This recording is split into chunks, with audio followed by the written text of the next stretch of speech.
The purpose of this podcast is to educate and inform. It is no substitute for professional care by your doctor or your qualified healthcare professional. Never disregard or delay professional medical advice because of something you've heard on this podcast or in any linked material. Guests who speak on this podcast express their own opinions, experience, and conclusions. Dr. Shirley neither endorses nor opposes any particular opinion discussed on this podcast. The views expressed on this podcast have no relation to those of any academic, hospital, practice, institution, or other entity with which Dr. Shirley may be affiliated. Welcome to Forever Fab, the podcast on fashion, the art of living, and all things beauty. This podcast is curated by Dr. Shirley Madhere, MD, as the definitive source of holistic wellness through beauty.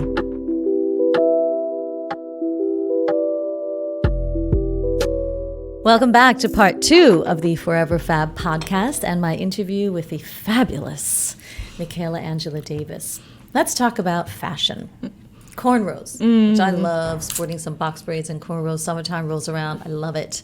But on the runways, cultural appropriation or cultural expansion? What's your take? Well, it depends. The first person I saw on the runway, on the red carpet, let's talk red carpet first. Okay. With cornrows was Tracee Ellis Ross, Okay. which was completely appropriate. And I remember she had on Chanel. Yes. And maybe it was at the Met Ball, and I was like, worked it. work. Yes. Slayed. Here's my problem with, so we do that, let's establish, right? The problem that I have is not so much that it's everything but the burden is kind of the notion, right? Like you can, and I'm very sensitive about hair because, as I explained to offline as friends, we were I've been using hair as a way of talking about Black women's identity because it is so distinctly ours, right? And so when you use our culture without having any understanding of our journey, struggle, context, that's when it's a problem. And it's hard to communicate your knowledge from, a 20-minute runway show. But it isn't to understand the policy of the brand. So my problem is I remember distinctly the year that Chanel had cornrows and beatboxes and gold chains and all, and barely any Black people on the runway, right? So that I'm not with that. Like that's when it's a problem. And also this notion of, Black women wear weaves, right? Right. However, but you weren't killed because of your identity. And to be honest, if you did a little research, you'd understand that particularly there are tribes on the continent that have been weaving hair and raffia and things. We've been putting stuff in our hair because... For millennia. Right, because it's it's a fiber. Yeah. It's like wool or cotton. It can be woven. It's not like silk. Right. Our hair holds things. It holds history. It holds extensions. It holds our ancestors. It holds adornment. We can do things with our hair, right? Just like a cotton can become all kinds of different things, or just like wool. It's literally the texture lends itself to addition and moving and changing and organizing. Yes. And so when you are trying to take that and have no understanding of where it comes from and what it represents, that's when it's appropriation. And that there's big differences between appropriation or gentrification or colonization and joining and diversity. And celebrating it. And celebrating. Yeah. And learning. I just feel like so many people just are ignorant and they have no interest in, like, read a book about us. Do you know what I mean? Just read a book. Yeah. Have some reference, have some interest other than how we physically present or what cute words we have or what our cute dance, because it looks like we're having a lot of fun. It certainly does. Because we're deeply creative, but just because you know about some trap artist doesn't make you ain't in the trap. You know what I mean? You ain't never been in a trap. You don't know why that music is the way that it is. Yeah. And so the profound ignorance is the problem. Yeah. I would agree with you with that. And you stated that there was a convergence of music and fashion, which is related to, frankly, what we're seeing on the runways. And that convergence allowed you to experience creativity and passion and just be able to do things differently than you had before. And for the sake of education, for your job, for your career. So how is it now that you find your inspiration? Where do you get it from to be creative and to be passionate? What are you passionate about? Well, now I'm really passionate about discovering myself as a writer. And part of that, ironically, is really removing the amount of stimulus I get. At one point, it was about I had to see beauty in a lot of different ways often, whether it was on the street or in museums or watching films. Yes. I would have to immerse myself. I fed myself beautiful things, and particularly go looking at books and films and art. Yes. And now, and great Instagram pages, but now I am having to really travel inside and find that beautiful divine kingdom that's inside of me, that is a culmination of all these decades of absorbing images. And so part of why I went to Sedona to write and to heal. It is so majestic and so simply the earth and simply, what I call God in evidence, that I'm not taking in as much stimulus, but I'm going inside and understanding what's in there already instead of taking more stuff in. So I'm just in a very different place. And this really is just the last year. I really had a very, very steady diet of art and film, and I love books. I still love the physical touching me too. I'm not of books. a Kindle girl. No, I never had a Kindle. No, but I do, love.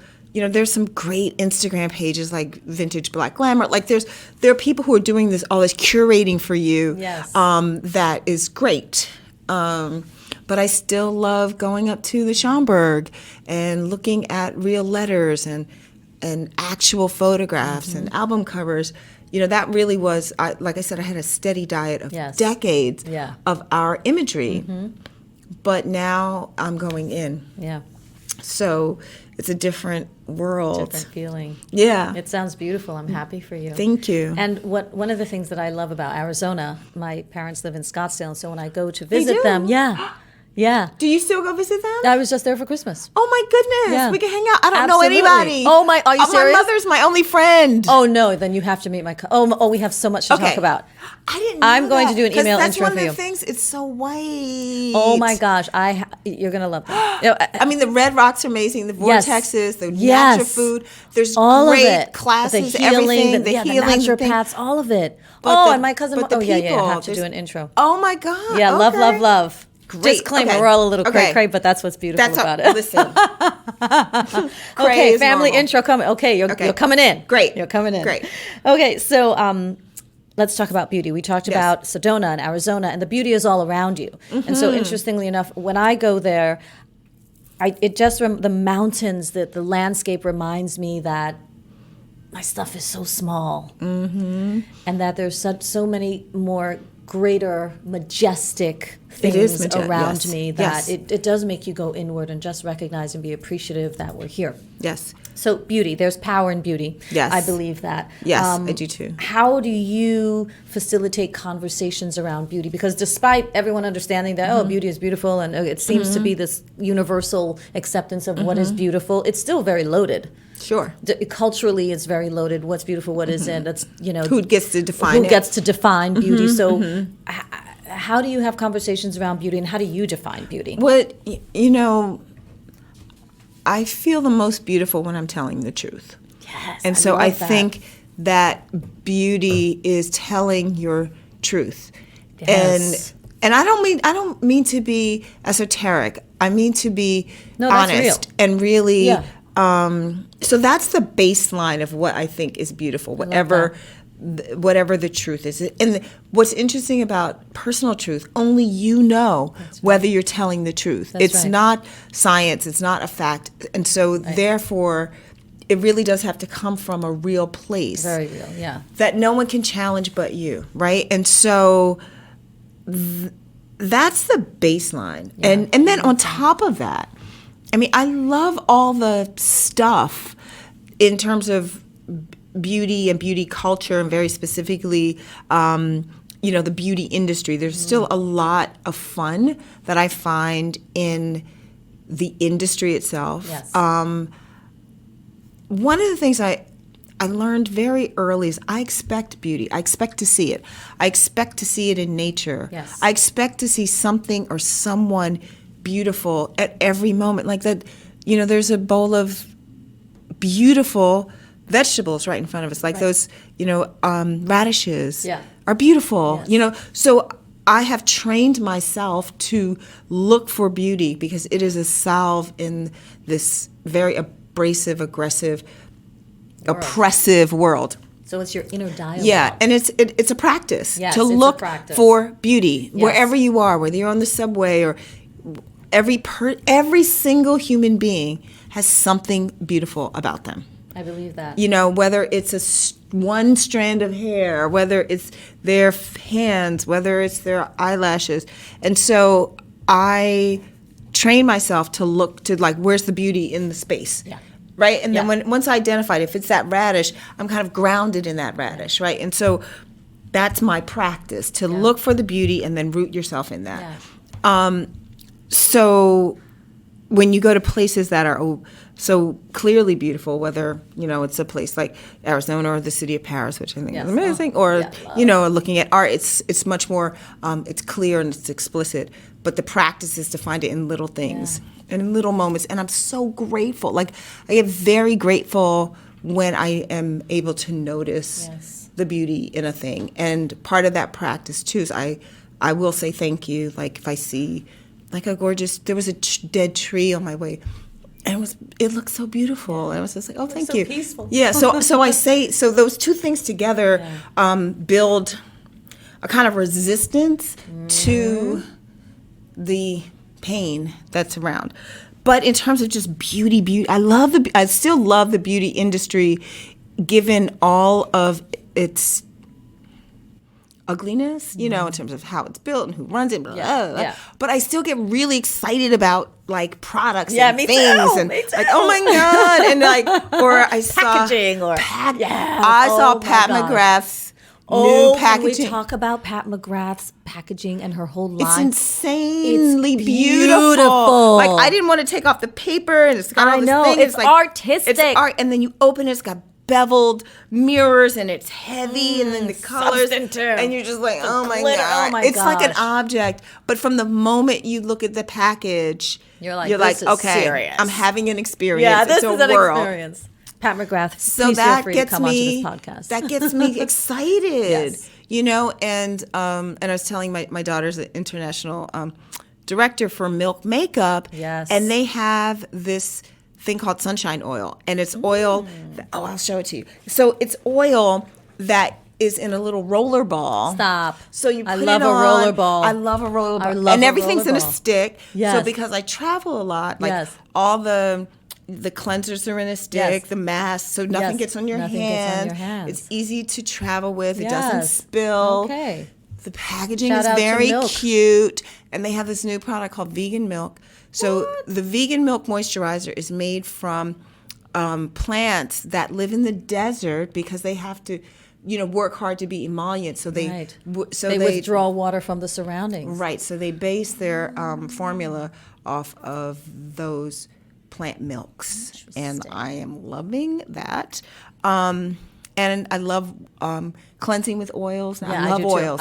I've become a huge oil person. Me too. Oh my gosh, they're fantastic. They're so fantastic. And I travel, like my whole little I'm not as elaborate as Naomi, but I do have She's like got a little stuff. I know, but I have a little beauty little kit? thing. Yeah, I put on like a sheer mask. Yes. I put a little sheer eye mask on. I Yes. think I'm currently using Tata Harper. Yes. Then Love I her put products. on like a thing so I can sleep. And I put oil, some kind of oil essence. I think I'm currently using a jasmine around my neck Yes, thing. you see? You know, like, and I make sure my lavender hands. pillow. Yes. So you have beauty rituals. Yes, ma'am. And so, and drinking a lot of water. And also I spritz a lot. Like I have a rose water that I keep in too. the refrigerator that a couple times a day. Like, so now that I'm older and living in the desert, Yes. moisture and hydration are really important. Absolutely. Inside, outside. Agreed. But it still excites me. I love all the, the highlighters and the glitters and glitter. Glitter's my the favorite shimmer color. and the glitter. The shimmer. The shimmer.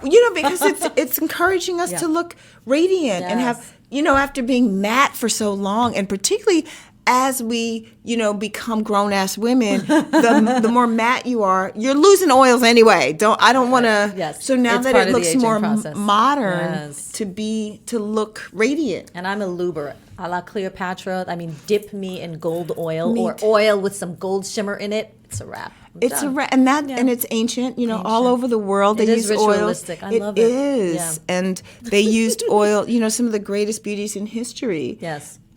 Used oils, and Absolutely. so anyway, I love. So it still excites me. Exciting. The industry that, again, it can be so problematic, but it's gotten so much more diverse. Yes. You see all kinds of people. You see people who are gender fluid in Yes, ads. You yes. see people who are differently abled, and so I think there's been a real breakthrough in terms of who is beautiful and Right. what is beautiful. I was looking at Everybody's owning their own version of it. yeah, and which people is in certain empowering. positions, particularly there are some women who are really making an effort to bring more women in the door. Like, Rihanna did a guest editor at ID, and she featured like Roxanne Gay, Oh, wow. Lena Waithe, Tarana Burke, Yeah. saying these are women Yeah. I think are beautiful. I have a lot of respect for Rihanna. So Yeah. I think also women who are getting in these positions, excuse me, who are bringing other women with them, whether Yes. it's Ava DuVernay or Lena and Melina making,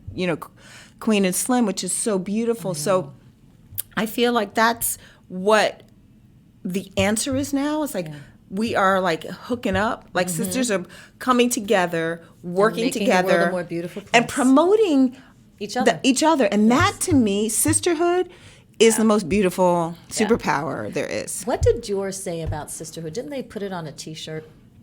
Who? Dior. Oh. Didn't they have like a Oh, I don't sisterhood know. T-shirt or something? If they didn't, you need to have one. No, we can do it. Yeah, we can do it. Okay, Michaela, you and I will do it. Yeah, we'll come up with a sisterhood motto and slap it on a T-shirt.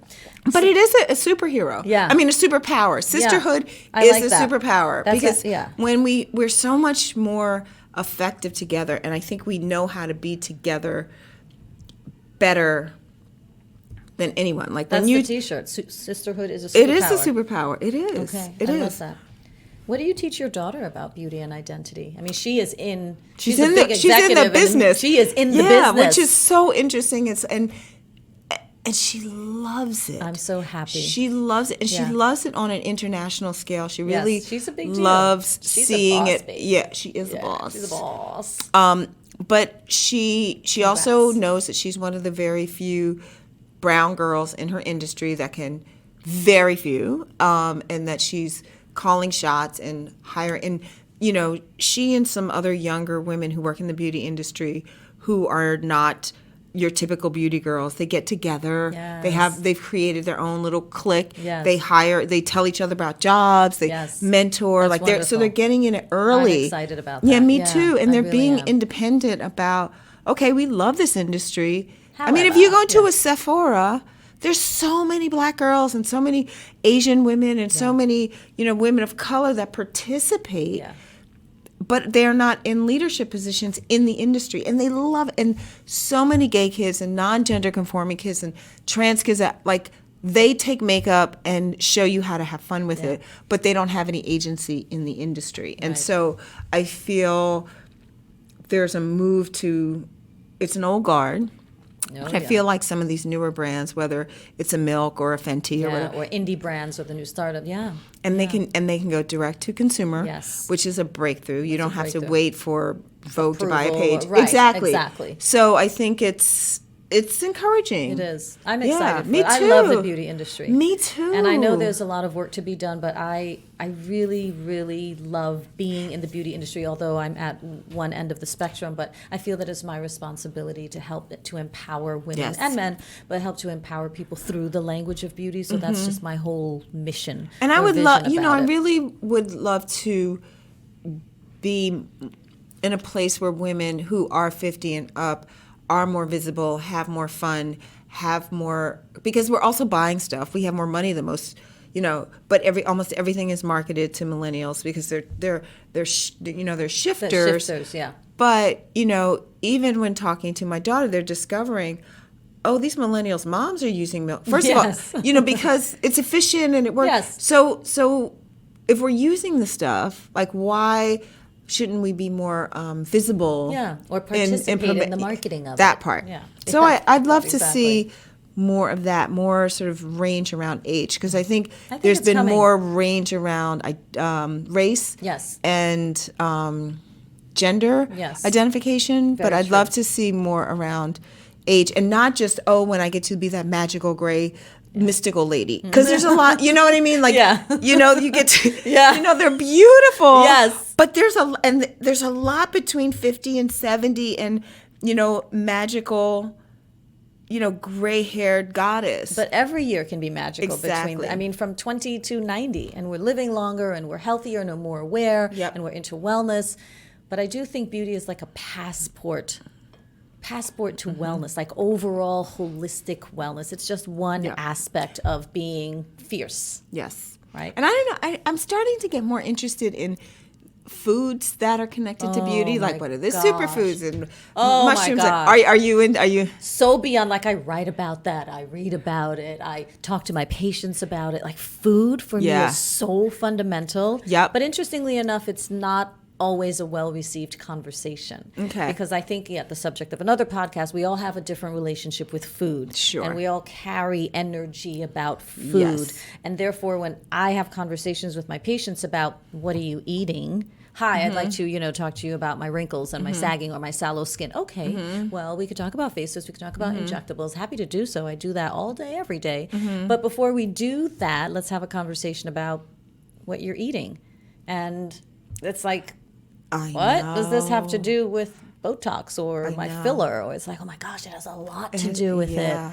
But it's not always a well-received conversation. So yes, you're definitely on the right track. Food, whether it's superfoods, whether it's more veggies, whatever the case may be, food has a lot to play, a huge role to play in the external manifestation of beauty. Right. Because you know what, I really am, the word that's been, playing in my mind is that I want to feel radiant and vibrant. Those are the two words. And so there's energy around radiance and vibrance. And so, because I'm not saying, I want to look young or I want to be thin. I want to be radiant and vibrant. And so what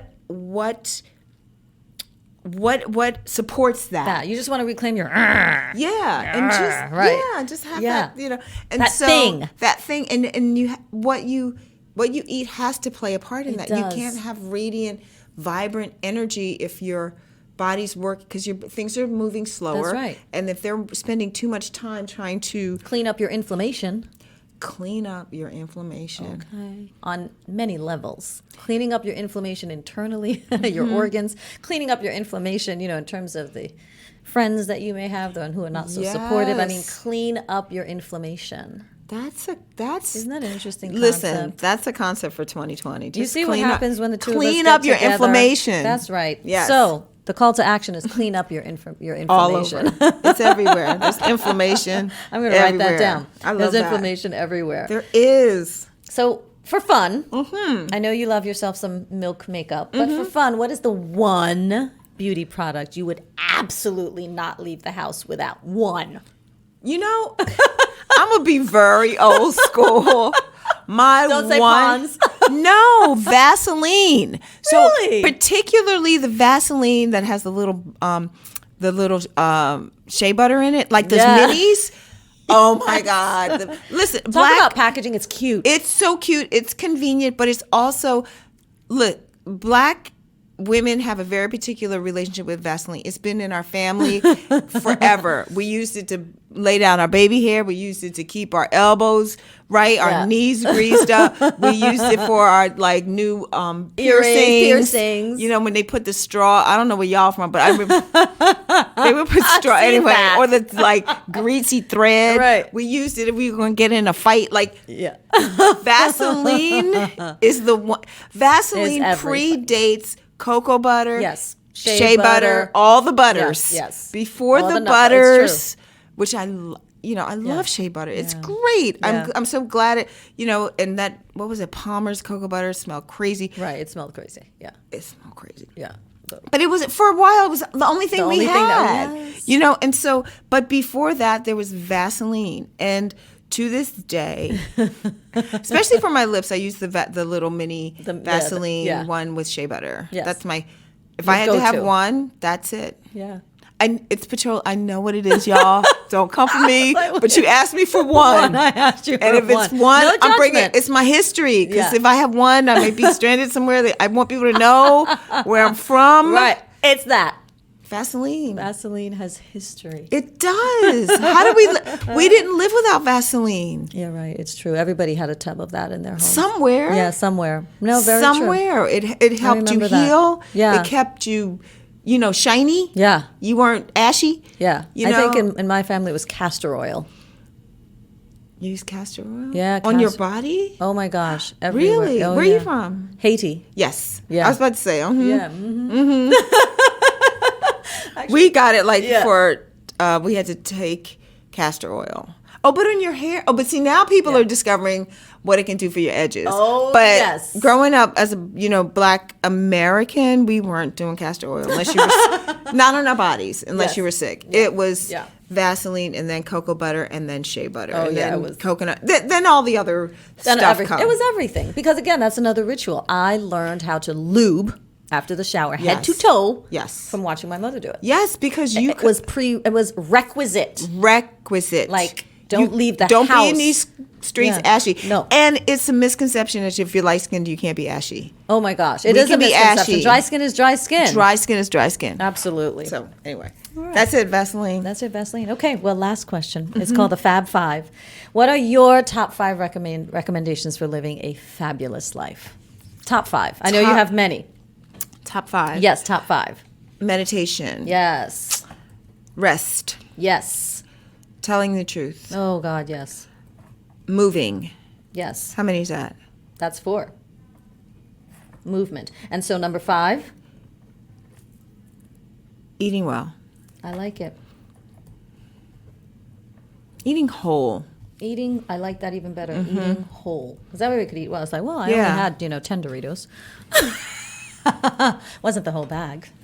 Michaela, thank you so much. I am filled with joy, inspiration, gratitude for your being here. It worked out so beautifully that this was meant to be, no question. Yes. So thank you so much for your time and imparting your wisdom and your beauty. And it's so exciting. I know you have, I lied. I said Fab 5 with the last question. Right. One really, really, really last question. Yes. Upcoming projects. Are there one or two or just one that you're really excited about? Okay, tell me. There's tell 2, us. But I won't get into deep because then I'll come back when the projects are out. Okay, when the projects are out. So give us snippets. I'm very excited. I'm working on the memoir with Mariah Carey. So we're very exciting. We're telling her narrative for the first time. And it is everything. It's compelling, race, I'm sure. Gender, class, resilience, faith, ambition, patriarchy, but it's about at the end of the day, it's a woman's story about faith and resilience. Amazing. Amazing. So I'm so excited. And, when is that coming? Fall 2020. Okay. Soon come. And then I'm also working on a nonfiction television series about hair. It's about Black women's identity, but through the lens of hair. So this is all identity work, right? It's the identity of an icon and the identity of us through a very particular lens. Absolutely. So, yes, that's what I'm doing. Do you have a name for it or not yet? Hair Tales or the memoir? The memoirs. Both. So the non-scripted show is Hair Tales. Yes. That's the working title. I love The that. memoir, you have to wait. Okay, we shall wait. What did Mariah say over the holiday? Not yet. And she probably did it in that beautiful voice. Yes. Oh my God, Yes. like many octaves. Many octaves. But you know what? Her life seems like it has been lived in many octaves. Yeah, I'm excited to read that. Yeah. I have a lot of respect I'm excited for her. for people to understand her journey, and through her journey, there's some very big universal stories. That's the only reason to do this kind of work. You should only write unless it has a bigger message For or everyone. a memoir. Yeah, for everyone. I agree with that Yeah. 100%. Michaela, Yay, very exciting thank you. future. Beautiful past, continued beautiful presence, and super exciting future. I'm very happy for you. Thank you so much for joining me on the Forever Fab podcast. And thank you all for listening to this week's version of Forever Fab podcast with Michaela Angela Davis. Until next time, stay beautiful inside and out.